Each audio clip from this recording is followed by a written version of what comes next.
எல்லாருக்கும் வணக்கங்க.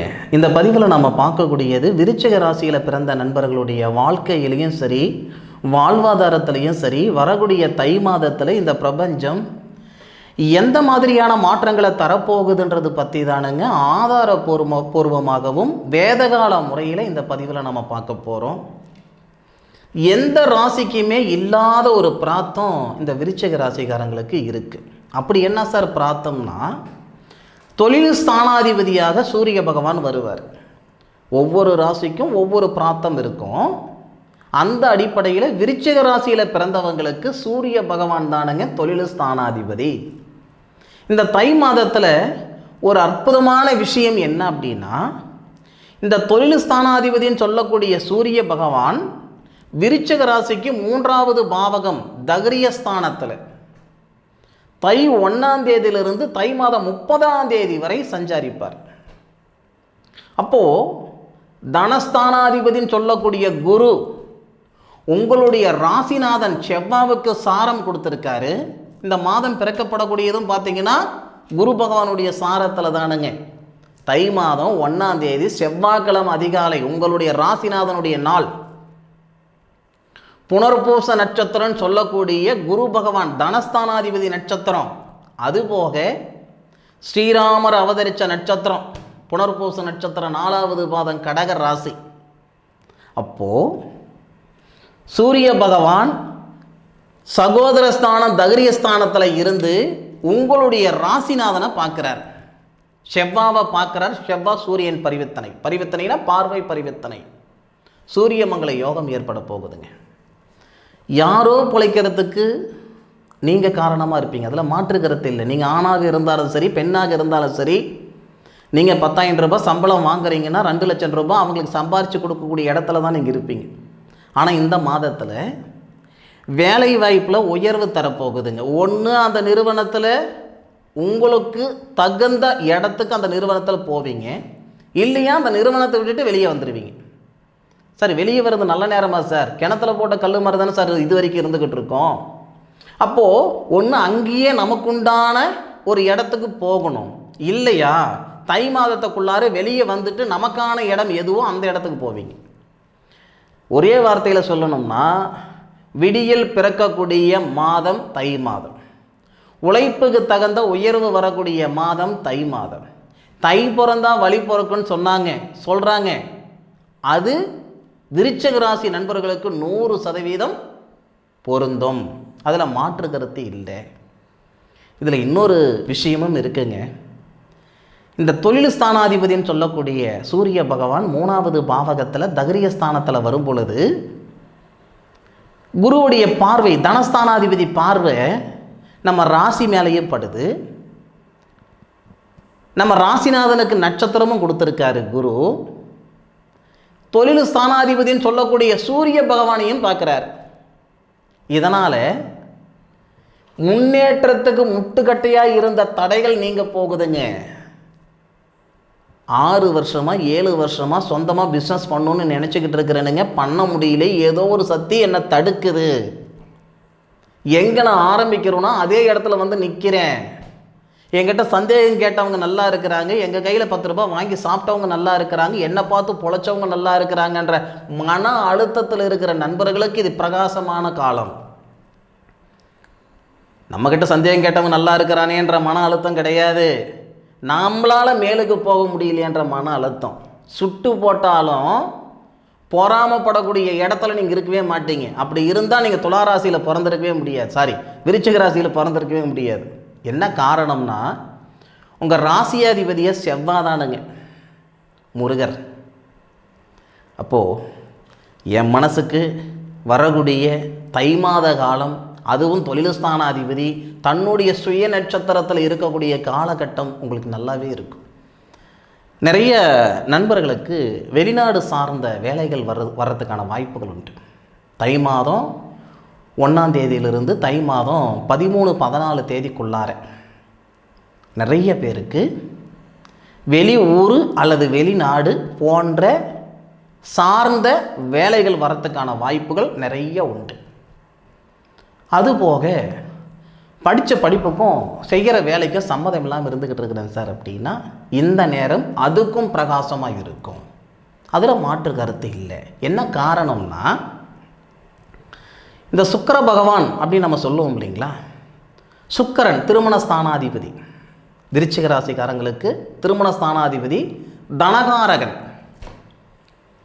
குரு பகவான் தனகாரகன். அதாவது ஒரு பெரிய அமௌண்ட் அப்படின்னா, திடீர் அதிர்ஷ்டம்னா குரு பகவானுடைய பார்வைப்படணும். அன்றாட செலவுக்கு பணம் தேவைன்னா சுக்கிர பகவான். அப்போ அந்த சுக்கிர பகவான் உங்களுடைய ராசிக்கு 4வது பாவகன் சொல்லக்கூடிய சுபஸ்தானாதிபதியோட சேர்ந்து, சுபஸ்தானாதிபதி சனி பகவானோட சேர்ந்து, சதயம் நட்சத்திரத்தில் சுக்கிர பகவான், புரட்டாதி நட்சத்திரம் சொல்லக்கூடிய குபேரர் அவதரிச்ச நட்சத்திரத்திலிருந்து சுபஸ்தானாதிபதி உங்கள் ராசியை பார்ப்பார். பிரமாதமாக இருக்கும் இந்த நேரம். சனி பகவான் இதுவரைக்கும் உங்களுக்கு பாதகத்தை கொடுத்துருந்தாலும் வரக்கூடிய தை மாதம் சாதகத்தை கொடுப்பார். என்ன காரணம்னு கேட்டிங்கன்னா, செவ்வாவுடைய வீட்டை சனி பகவான் பார்க்குறாருன்னா செவ்வாய் சனி பகவானுடைய 2 வீட்டையும் பார்ப்பார். ஆச்சரியமாக இருக்கும் பாருங்க. இந்த சனி பகவான்றவர் விருச்சிக ராசிக்காரங்களுக்கு தகிரிய ஸ்தானாதிபதியாகவும் வரக்கூடியவர், சுபஸ்தானாதிபதியாகவும் வரக்கூடியவர்.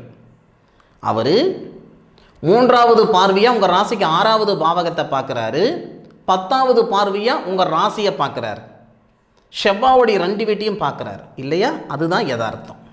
இந்த செவ்வாய் உங்களுடைய ராசிக்கு 9வது பாவகத்தை கடக செவ்வாவாக இருந்து 7வது பார்வையாக மகரத்தை பார்க்குறாரு, உங்கள் தகிரிய ஸ்தானத்தை பார்க்குறாரு. 8வது பார்வையாக சுபஸ்தானத்தை பார்க்குறாரு. செவ்வாவும் சனியும் மிகப்பெரிய பரிவர்த்தனை. இதனால் என்ன சார் நடக்க போகுதுன்னா, ஒவ்வொருத்தருக்கும் ஒவ்வொரு சந்தர்ப்பம் வரும். உங்களுடைய திறமையை வெளிக்காட்டுறதுக்கும், இல்லை நீங்கள் போகிற பாதை இதுதான் அப்படின்ட்டு இந்த பிரபஞ்சம் காட்டுறதுக்கும் அந்த மாதிரி நேரம் தானுங்க இது. வரக்கூடிய தை மாதம். இத்தனை நாளாக, இத்தனை வருடமாக, இத்தனை மாதமாக எதை நோக்கி நீங்கள் போனீங்களோ அந்த இடத்துக்கு இந்த மாதத்தில் போய் சேர்றதுக்கு வாய்ப்புகள் உண்டு. ஒரு மைதானத்தில், ஒரு ஓட்டப்பந்தயத்தில் ஓடக்கூடிய 10 பிள்ளைங்களும் முன்னுக்கு வர்றது இல்லை. 10 பிள்ளைகளை ஒத்த பிள்ளை தான் முன்னுக்கு வருது. மற்றவங்க முயற்சி பண்ணாமல் கிடையாது. முயற்சியோட நேர காலங்களும் சாதகமாக இருந்தால் தான் நாம் போக வேண்டிய இடத்துக்கு போய் சேர முடியும் இல்லையா? வீம்புக்கும் வீரியத்துக்கும் மல்லு கட்ட முடியாது. சரியான நேரத்தில் நம்ம மல்லு கட்டினா தான் போக வேண்டிய இடத்துக்கு போய் சேர முடியும். இது விருச்சிக ராசி நண்பர்களுக்கு மிகப்பெரிய பொக்கிஷமான நேரம். பயன்படுத்திக்கோங்க சார். நீங்கள் மூச்சு பிடிச்சிக்கிட்டு சொல்கிறீங்க சார், இது நடக்குமா? நம்பிக்கை இருந்தால் வரக்கூடிய தை மாதத்தில் உங்களுடைய தொழிலில் மாற்றம் பண்ணி பாருங்கள். நீங்கள் புதுசாக தொழில் தொடங்கணும்னா இருந்தாலும் சரி, இல்லை இருக்கிற வேலையில் மாற்றம் பண்ணணும்னாலும் சரி, அது உங்கள் சௌகரியம். ஆனால் நேரம் நல்லா இருக்கு. பட்டம் பார்த்து பயிர் செய்யணும். நினச்ச நேரத்தில் நினச்ச பயிரை விதைக்க முடியாது. அப்படி விதைச்சா விதைச்ச விதை பயிர் ஆகும். ஆனால் விளைஞ்ச விளைச்சல் வீடு வந்து சேராது. நான் சொன்ன விஷயம் உங்களுக்கு புரிஞ்சிருக்குன்னு நினைக்கிறேன். காலமும் நேரமும் அறியாமல் ஒரு செயல் செய்தோம்னா அந்த செயல் பிரயோஜனப்படாது. இந்த நேர காலங்கள் கிட்டத்தட்ட ஒரு 4 விஷயத்துக்கு பிரகாசமாக இருக்கும். ஃபஸ்ட்டு விஷயம், பொருளாதாரத்தில் இருக்கிற பிரச்சனைகள் சரி பண்ணுறதுக்கான நேரம். 2வது விஷயம், படித்த படிப்புக்கு உண்டான உத்தியோகம். 3வது, படித்தவங்களுக்கு மட்டும்தான் வேலை கிடைக்குமா? இல்லை, உழைப்புக்கு தகுந்த உயர்வு. 4வது முக்கியமான சமாச்சாரம் என்னன்னா, மன வாழ்க்கையில் இருக்கிற சங்கடங்கள் நீங்கும். 7வது பாவகத்துக்கு அதிபதி சுபஸ்தானத்தில் வந்து சுபஸ்தானாதிபதி உங்கள் ராசியை பார்க்கக்கூடிய சூழலால், திருமணஸ்தானாதிபதி சுபஸ்தானத்தில் இருந்து சுபஸ்தானாதிபதி உங்கள் ராசியை பார்க்கக்கூடிய சூழலால் மன வாழ்க்கையில் இருக்கிற சங்கடங்கள் நீங்கும். பணப்பிரச்சனைன்றது எல்லாருக்குமே இருக்க தான் செய்யுது. எல்லாருக்கும் பணப்பிரச்சனை மட்டும்தான் அப்படின்னா கண்டிப்பாக கிடையாது. பணப்பிரச்சனையை விட, வாழ்வாதாரத்தை விட வாழ்க்கையே பிரச்சனைன்னு சொல்லக்கூடியவங்க நிறைய பேர் இருக்காங்க. பிரச்சனைகள் அப்படின்றது வார்த்தையால் கூட இருக்கக்கூடாதுன்னு நினைக்கிறவன் சார் நான். இந்த நேர காலங்கள் மன வாழ்க்கையில் இருக்கக்கூடிய சங்கடங்கள் முழுமையாக சரிப்படுத்துறதுக்கான நேரமாக இருக்கும். பிரிஞ்சு போன தம்பதிகள் ஒன்று சேருவாங்க, பிரிஞ்சு போன காதலர்கள் ஒன்று சேருவாங்க, நிரந்தரமாக பிரிஞ்சு போன தம்பதிகள் மறுமணத்துக்கு முயற்சி பண்ணிக்கிட்டு இருக்கிறனுங்கன்னா இது உங்களுக்கு சாதகமான தருணத்தை, சாதகமான அனுகூலத்தை கொடுக்கும். ஒரு படி முன்னுக்கு வைங்க, இந்த பிரபஞ்சம் 10 படி உங்களை முன்னுக்கு தள்ளும். அதுபோக இன்னொரு முக்கியமான ஆச்சரியமான ஒரு விஷயத்தை நான் சொல்கிறேனுங்க. புதனாதித்ய யோகம் 11ஆம் தேதியிலிருந்து நம்ம விருச்சிக ராசிக்காரங்களுக்கு சூரியன் தொழில் ஸ்தானாதிபதியாகவும் புதன் லாபஸ்தானாதிபதியாகவும் வருவாங்க. அப்போது அந்த சூரிய பகவான் தொழில் ஸ்தானாதிபதி அப்படின்னு சொல்லக்கூடிய சூரிய பகவான் 3வது பாவகத்தில் லாபஸ்தானாதிபதியோடு சேர்ந்திருக்கிற காலகட்டம் பிரகாசமாக இருக்கும். இதனால் புதனாதித்ய யோகம் அப்படின்ற ஒரு யோகம் ஏற்படும். இந்த புதனாதித்ய யோகம் அப்படின்றது 11ஆம் தேதியிலிருந்து 29ஆம் தேதி வரைக்கும் வரும். அதுதான் வெளிநாடு போகிற சமாச்சாரம்னு சொன்னோம் பார்த்தீங்களா, அதுதான் மெயின் காரணம். வெளிநாடு போகிறதுக்கான வாய்ப்புகளை கொடுக்க போகுதுங்கன்னு சொன்ன காரணம், மிகப்பெரிய காரணமே அதுதானுங்க. ஒவ்வொருத்தருக்கும் ஒவ்வொரு விதத்தில் ஒவ்வொரு மாதிரியான எதிர்பார்ப்புகள் இருக்க தான் செய்யும். நாம் மனசால் எல்லாருடைய எதிர்பார்ப்பும் ஒரே நேரத்தில் தீராது. ஒவ்வொருத்தருக்கும் ஒவ்வொரு நேரத்தில் தான் இந்த பிரபஞ்சம் சாதகமான பலனை கொடுக்கும். இது அசைக்க முடியாத உண்மை. வரக்கூடிய தை மாதம் விருச்சிக ராசி நண்பர்களுக்கு உண்மையிலேயே ஒரு விடியல் பிறக்கக்கூடிய தருணமாக இருக்கும். அதில் மாற்று கருத்து இல்லை, பயன்படுத்திக்கோங்க. கணவன் மனைவிக்குள்ள சண்டை சச்சரவு இருக்குதுன்னா இந்த நேரத்தில் பேசுங்க, ராசி ஆவீங்க. சுய தொழில் செஞ்சு நட்டமாகி போச்சு அப்படின்னா இந்த நேரத்தில் மீண்டும் செய்யுங்க, சரியாக இருக்கும். திருமணத்தில் இருக்கிற தடைகள் நீங்க போகுது, மறுமணத்தில் இருக்கிற தடைகள் நீங்க போகுது. சாதகமான நேரமாக இருக்கு, சங்கடங்களை நீக்கிக்கிறதுக்கு உண்டான நேரமாக இருக்கு. நான் இங்கிட்டே உட்காந்துக்கிடணும்னா அப்படியே தான் உட்காந்துருக்க முடியும். அலற பிள்ளைக்கு தான் பால் கிடைக்கும், அது மட்டும் மனசில் வச்சுக்கோங்க. அழாத பிள்ளைக்கு பால் கிடைக்கிறது இல்லை, அலற பிள்ளைக்கு தான் பால் கிடைக்க போகுது. என்னடா இவர் இப்படி சொல்கிறாருன்னு நினைக்காதீங்க, யதார்த்தமான உண்மை அது.